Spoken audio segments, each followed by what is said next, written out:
Well, good morning. Good morning. Good morning. It is Friday, November 1st. Um, I'm sorry that I missed 15-minute Fridays last week. I was in Lake Louise for the Alberta Parks and Rec Association conference. So I was there Thursday through Saturday. And so had great conversations with some other electeds, and we had some fun too. We did they did like an amazing Raise Lake Louise edition, and we went as a group together, and it was lots of fun. I went to a few really, really good sessions.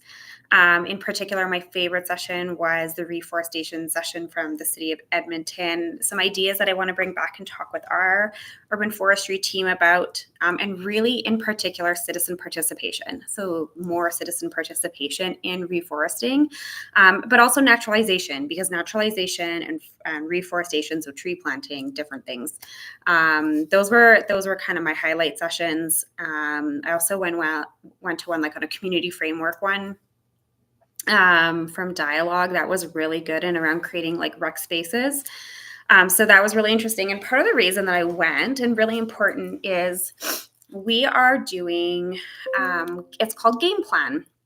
And so Game Plan is the city's recreation strategy going forward, and recognizing that the public, like us as a public service delivery, can't offer it all, and how we create partnerships. So I think about partnerships with places like Vivo and Genesis and MNP and the YMCA. Our partner delivery program model is really important. But then of course we also have city-owned facilities, and we know we have capital investments to make in those city-owned facilities. And we also know that rec changes. Like pickleball wasn't a thing even maybe it was 5 years, 10 years ago. Pickleball wasn't a thing, and now it's taking over. But is pickleball always going to be a thing? I don't know. And so these are the big questions we're asking through Game Plan, and we're asking Calgarians about through Game Plan. And so it was really important for me to go to the Parks and Rec conference to make sure that I'm talking to leaders across the province and the industry, to hear from people who are speaking, who are planning for these centers, and thinking about the wellness that it can bring to our community. So that was really, really important for me to go to. So a couple other things that I want to just chat about with you this week. I want to talk about November 4th, which is our community conversation. So that's happening next Monday night at Oak Park Church of Christ in Cedar Brae. And one of the reasons that the reason we're hosting there is, one, they're doing a lot of work in the community. Two, they are also the facility host for the Southwest 55 Plus Club. And that is one of our guest speakers. So Julie Kearns from Southwest 55 is speaking, as well as Jim Jenkins from the Braeside Eco Sanctuary and Garden, and Ryan Anderson from the Calgary Alliance for Common Good. So those are our three guest speakers. And so we'll be doing a panel roundtable conversation with them at the very beginning. And then there'll be the Q&A with me. And so thanks to everyone who sent their questions in ahead of time. If you want your questions answered, please send them in. And Darren Krause from Livewire News is going to be doing that Q&A with me. So that is really good. So he'll be moderating that. And of course, we will be in person. And if you can't make in person, then you can be online, and you can watch it online, or you'll be able to watch it back online on YouTube. So that's next Monday from 6:30 to 8:30. Doors open at 6. We're asking, of course, people to bring a food bank donation or a warm weather donation that we can donate to someone. So either the food bank or the warm weather donations, we'll probably either get them to the DI or the mustard seed, because we know that winter is coming. So that's happening there. Now, November 4th is also the night right before we start going into budget deliberations. So November 5th is our budget preview. So council has that package now. We have a few days to release it, and then we release it the Tuesday morning of council. Technically, the budget's actually already been released to some degree, because we did have a more fulsome preview in September. At council, there's a few amendments that have happened. The reason that we keep it quiet is it actually just gives us a chance to review it before we have to start answering questions from the media. So that's happening. And so I have printed most of the budget package, and we'll be going through that. So things that I am looking for in the budget, or we'll be having lots of conversations about, is our low-income transit pass. We took a vote earlier this year to not include it as part of the budget or to approve or to bring it as part of the conversation. I don't think all when councillors voted no to that move a few months ago that they understood the implications of it. So that is likely going to have to come back for reconsideration. And so when we talk about overall affordability, if we are not funding our low income transit pass, it means that the cost for those passes could double or triple for our lowest income Calgarians. Now, does it also mean an increase to your taxes? Potentially. And I think what we're trying to balance out is what is the increase to taxes sort of on average per person versus what is the financial hit to our lowest income Calgarians month over month.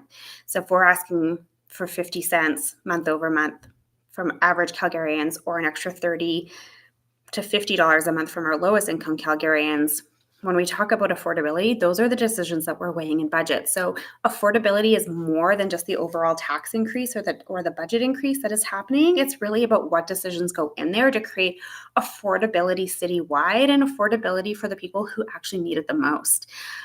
So those are the conversations, the deliberations that we're having. There's some budget implications in there for fire from some one-time funding that our fire department's really advocating to move into base funding, and really that allows them to do permanent hires so that we can have better coverage of fire department. We've made significant investments into our fire department. This council has, and so when we talk about the budget increases year over year and the tax increases year over year, part of that story is we have better fire department coverage. We have better staffing numbers, more hires, better training. So like when you ask, what are your taxes paying for? What is that? Like you're paying for fire coverage. That's a really big deal. So that is a big one. And right now we know roads is a big thing for many people. And again, I've talked about this a lot about why we're needing to invest in roads now is because we cut that budget a really long time ago. And so then we weren't keeping up with paving quality standards. And now it's kind of like coming home to roost. And so the investments that we're having to make now are because we haven't made historic investments. So we started reinvesting actually into roads 2 years ago through some of the budget increases. Some of those things are coming through. But it's not enough and it's not fast enough. And so but it's a balanced approach because what we need to kind of get back to sort of the standard that we would like to be at versus what we're going to have or probably be able to like pass off is sort of the tension because we're looking at about $100 million a year to kind of get the roads to like optimal condition. $100 million a year is probably like a 4 to 5% tax increase. So we also know that that's not really sustainable. And so those are the trade-off conversations that we're having. Now, of course, the conversation always comes up is like, well, can you cut some things? And I always say like, we can explore cuts, and we have been exploring cuts. We've actually been actively exploring cuts for 3 years. There are many things that we have reduced costs and spending on. But I'm always like, what do we want to cut? And every time we go out with this question, there's not consensus. And so typically the way cuts are done is there are corporate-wide cuts. And so they affect all service departments and levels. So for example, fire is one of those things where when they did corporate-wide cuts a few years ago, fire like the ability to have as many firemen, fire people, there's lots of women in the service, decrease. And so we are now making up for that because of like health and safety, life and safety. And so where can those cuts happen? So if you have ideas on where those cuts can happen, please send them forward. At the same time, the biggest thing our office is hearing is for additional investments around safety, especially around intersections. And so through budget increases, we've actually been able to add a number of safety improvements across intersections. There's one going on Elbow Drive. We've been able to add rapid flashing beacons in a few communities, and people are still looking for more. And so these are the costs. And then with that, the cost of just all things are going up. The cost of labor is going up. So the cost of like things like gas and parts and repairs. And so holding the line on budget's very difficult right now because of the economic conditions that we're in. Never mind the 75,000 new people that came to Calgary every single year, and aging infrastructure. So these are the challenges that council's like very much facing when we look at a budget and trying to make incremental increases that Calgarians will notice, while not making massive budget increases. So it's that balance that we're trying to strike always. So never easy, and we are making a lot of trade-offs. And actually, when we've gone through the big story in budget in the past year, because we've been working on it monthly at executive, is there is a whole bunch of unfunded, what we would call priorities. There's a whole bunch of unfunded priorities that council is actually foregoing to try to keep the tax increase as low as possible. And so I'll get into some of those more next week and in the coming weeks as we move through budget. So November 5th is the preview, and then we go into full budget the week starting November 18th. So I just wanted to say that.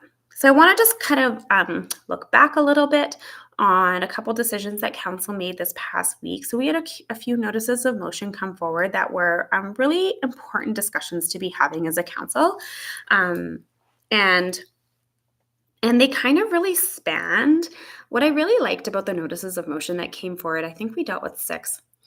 They really span sort of like a really broad spectrum of things that we deal with as council, and the opportunities to support Calgarians in different ways. And the conversations about how we support Calgarians and what our role is as council.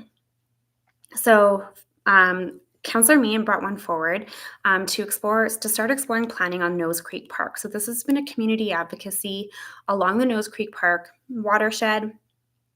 They've been advocating for a regional park there. Airdrie is doing a little bit of work here. And so the timing around how growth is happening along the Nose Creek corridor, and some of the different changes between residential and industrial, and Councillor Meehan knows so much more about this. But that's just one. So how do we have conversations around that? So that came forward and that passed unanimously. So that was really good. Councillor Carra and I brought a notice of motion for HMCS Calgary. So HMCS Calgary is our namesake frigate ship of our Halifax fleet. It's based out of Esquimalt. It's going through retrofit, which basically means it's kind of the whole ship is getting rebuilt. I've been working with this committee of volunteers here in the city. This is my 3rd year doing it, and have been out to support the ship a few times.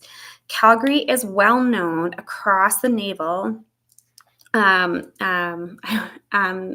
Naval Department, as having as having actually the best city tie. So the connections of the sailors to the city of Calgary and the support that they have received from the city of Calgary historically has been the best. Now, there's a few people who have stewarded that forward, but council has really lifted that up, and in particular, Councillor Carra. And so in 2025, it's the 30th anniversary of the commissioning of the ship.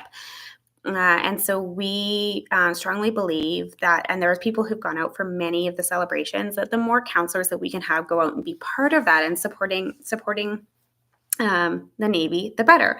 And in any crisis, the Navy is the first to deploy, and having a namesake ship. So what does it mean? So when I say they have the best ties, so inside the ships, they have a lot of Calgary paraphernalia is one thing, but it's also that when the sailors come to town, which they often come to town, so they'll be here for Remembrance Day, they often come during Stampede, it's how we host them and show up in community. So we've hosted a joint fundraiser with them every year. So we don't fundraise for them, but with them, we have fundraised for Trellis and for the burn unit for the last couple years. That's going forward. They are on park every single day. So when you see the sailors that are on park, so Stampede Park, during the 10 days of Stampede, those are the sailors that are on the Calgary, that are on the ship. And so we host them and we steward them here. And we've created really good relationships with their CO, their commanding officer. And so celebrating the 30th and having Calgarians go out there, and then bringing Calgary to Esquimalt through the spirit of Calgary, so that whether that's flipping pancakes or a few other things, we're giving the committee a bit of a boost. So that is one of those city building, community building activities that council can really steward forward. And this is in a really big way where we kind of connect up a whole bunch of different levels to something we might not normally be doing. I want to recognize that we are going into Remembrance Week next week. And so counselors will be at as many events on November 11th as possible, plus many of the daily events that are happening at the Field of Crosses. So this is something that's being coordinated through Calgary Salutes, one of the other committees that I sit on with Councillor Carra, which is sort of the parent committee to Friends of HMCS.